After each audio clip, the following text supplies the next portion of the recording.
I'm honored to have this privilege to introduce Dr. Schuster. I was fortunate enough to be introduced to Dr. Schuster in 1993 when my wife and I attended his profitability management seminar in Louisiana. Never been to New Orleans, so we thought, well, it'd be a good weekend trip and we'll learn something. And about an hour into the presentation, I realized that I was in the right place, that what Mike had to say really hit home with me, because I aspired to something different out of dental school than, not that what we were taught in dental school, because in dental school we were taught to do a complete exam and we were taught to interview the patient. But as you progress through dental school and you start talking to the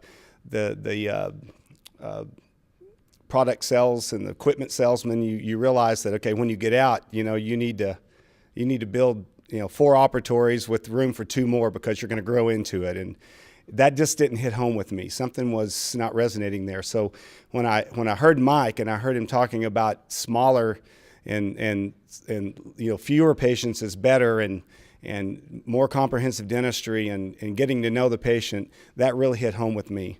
And I knew in that first hour that I was in the right place. There is no better friend to dentistry than Mike Schuster.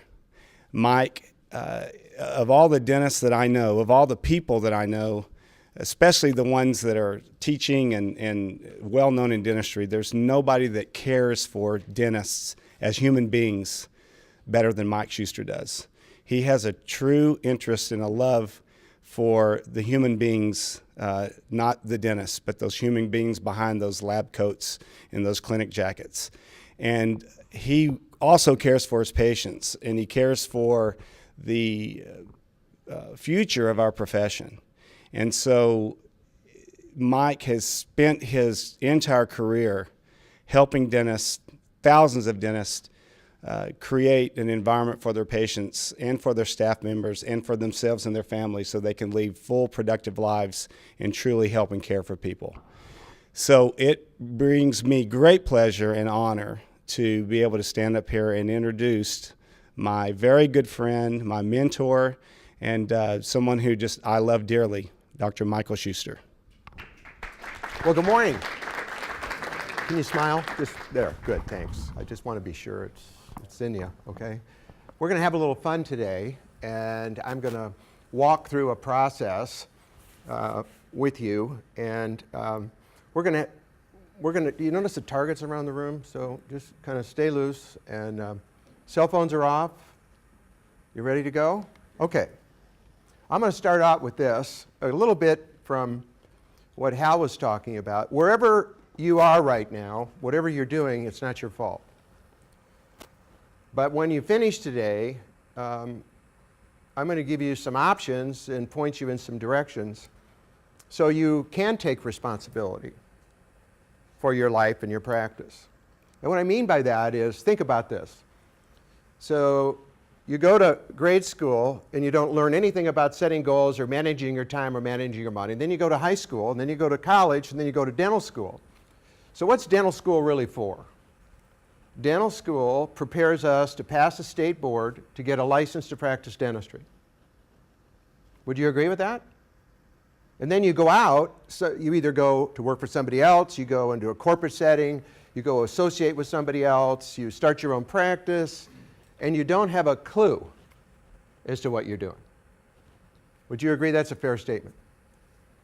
And then you listen to your accountant, and then you start running your practice by an accounting, and that's a one-way ticket to nowhere, because you can't manage a business with an accounting statement. Sorry, accountants. You need accountants, but you can't run your business with an accounting statement. Does anybody know how to read one? Okay. No, my hand's up, but it really shouldn't be up, okay, because I don't know how to read an accounting statement. It's kind of interesting, isn't it, that all along the way, nobody taught us how to find the right people, nobody taught us how to hire the right people, nobody taught us how to motivate the right people, other than maybe to try to manipulate them with money bonuses. Anybody ever heard of that one? That works real good, doesn't it? I mean, then pretty soon you have to pay somebody to open the front door, and you have to pay somebody to talk to a patient. So there's just a lot of interesting stuff that goes on. And the issue is, here I sit talking to you about the issues other than technical dentistry in dentistry, and how much crap is there out there right now? Okay? How many things do you get in your email that promotes how you can get 100 new patients coming into your practice every month? Do you get a little bit of that? Have you ever seen any of that? We're still residents. Huh? You throw it away? Okay. But I'm just saying, I mean, why would anybody believe anybody when they stand up and talk in front of a group of people? Okay? Why would anybody believe anybody? You know, because there's so much BS that's out there. Would you agree with that's a fair statement or not? There's too much information. So what I want to do, the information that I'm going to try to present, is to share some information with you. And it's not this, okay? It's not simply 5 easy, quick steps to nirvana, okay? That's what most people want, because most of us are pretty left brain, right? Left brain, so we want to know how the parts and pieces work, right? So we're going to identify the key elements today. We're going to talk about that, okay? And what I want to introduce to you is the fact that this presentation and this method and model of building a practice is based on science. It's based on research. It's not based on opinion. It's not about personality, okay? It's based upon proven research of human behavior and how people get things done and how you actually build a business. Build a dental practice in this instance. Build a professional practice that works. So what we are and what we've called ourselves for years is profitability management experts. Our aim is to increase net profit, not simply focus on production, okay? And I'm going to expose you to, and I'm going to give you an overview of key strategies to create predictable growth. So at these insights will give you an opportunity to say, you know, where do I really want to go? What kind of a practice I want to create? Or if I already have one, how do I make it better? How do I take what you already have and improve it, okay? So as I mentioned to you, it's based on science. But the key point of this whole thing is it's also based on balance. How do you find that place that, like I like to call it the happy spot. So you hear me talking about that 2 or 3 times this morning, okay? How do you find that place that's, so to speak, the right place for you, where you feel comfortable, where you feel in balance, where you feel like your life makes sense? And so you noticed around the room, I had him put some targets, because we're going to talk about that today. Because, you know, anybody that really, really doesn't have a target isn't going anywhere. Anybody that doesn't have specific goals and objectives isn't going anywhere. And pretty soon they get off target, or maybe they don't even know what the goal should be. Okay? I don't know if any of you have ever read the book Psycho-Cybernetics. Anybody ever read that book? It's a classic book. Chapter 2 in that book, chapter 2 is one of the most significant chapters in any book I've ever read. Okay? And he says simply this: man does not eat by bread alone.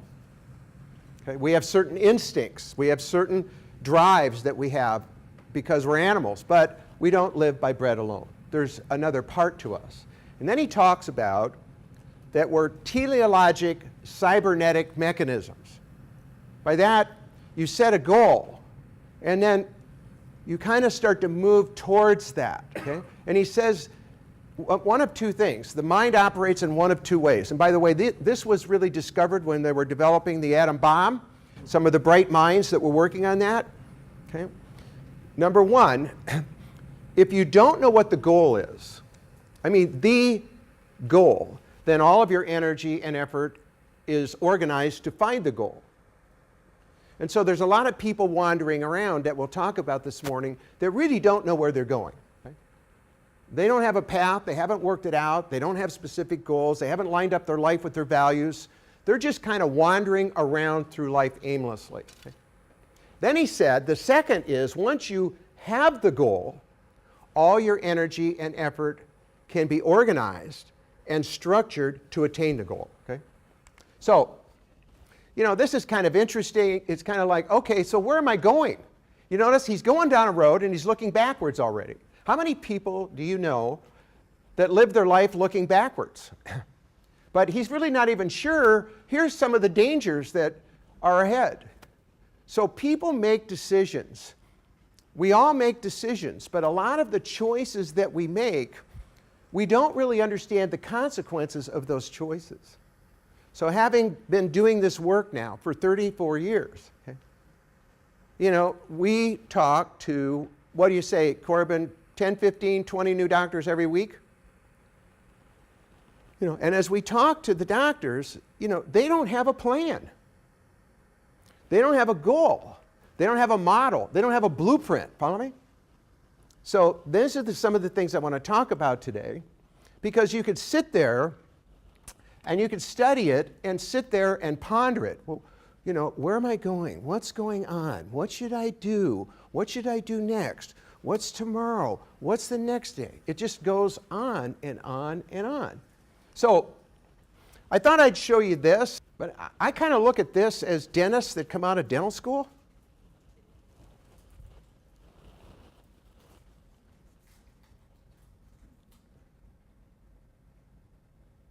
Lots of people trying to figure it out.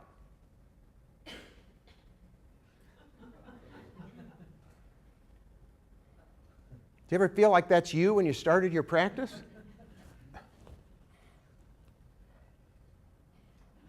That's not good. That's you and me, Hal. We're working. He's trying to take off.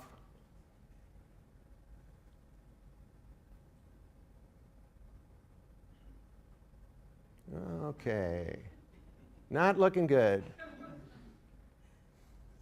Okay, if that's not going to do it, I'll try it on my own. I'll do it my way.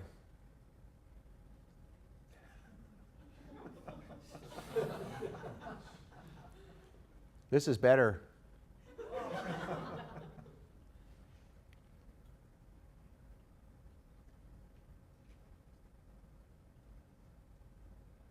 The ending here isn't good.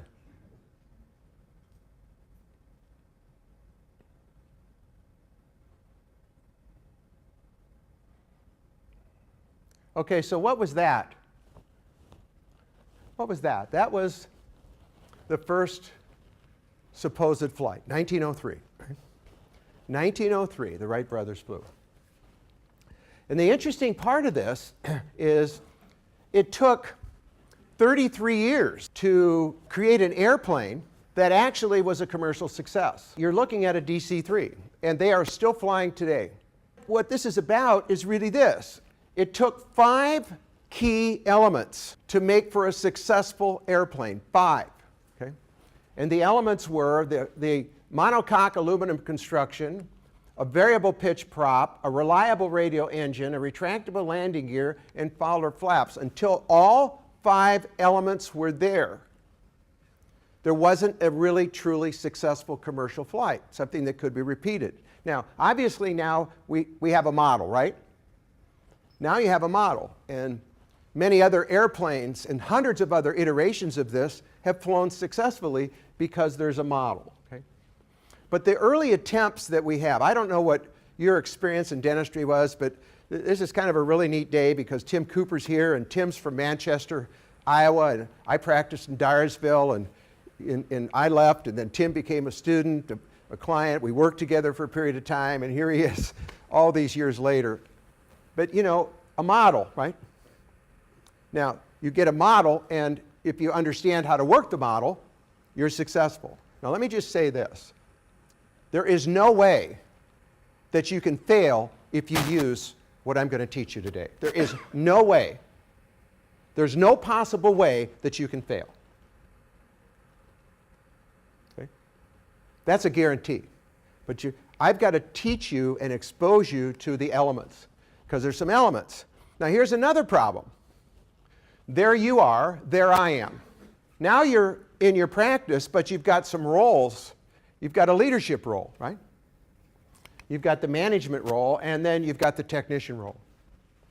You have these 3 core roles that you have to play if you're going to own your own business, or even if you're going to be a part of owning your own practice.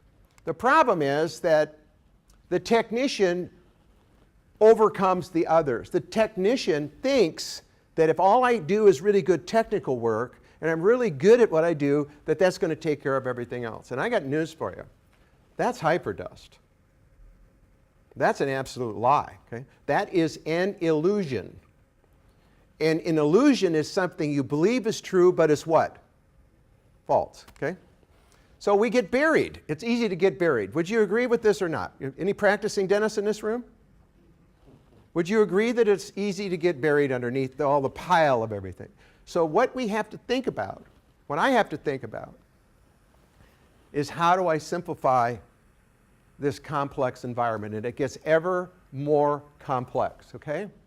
So if we think about the three roles of a leader, when a leader isn't present, okay, what happens is there's a lack of focus, there's a lack of direction, there's no real purpose. You're just kind of going in and whacking around every day, okay? Doing emergency dentistry, whatever comes in that day, whatever's this, there's no plan, there's no substance, nothing. And there's always a lack of structure, a lack of systems, a lack of organization. And then thirdly, there's a lack of skill, there's a lack of engagement on the part of the people. So let's put the leader in place and say, when the leader is in place, what happens? What does a leader really do? Well, identify the values, the purpose, the vision, the goals. They should be in alignments. Values, purpose, vision, goals. Not goals first, goals last, okay? And there is the issue that comes with management, the systems, the structure, the synergy, the order. We're going to talk about that, okay? Order.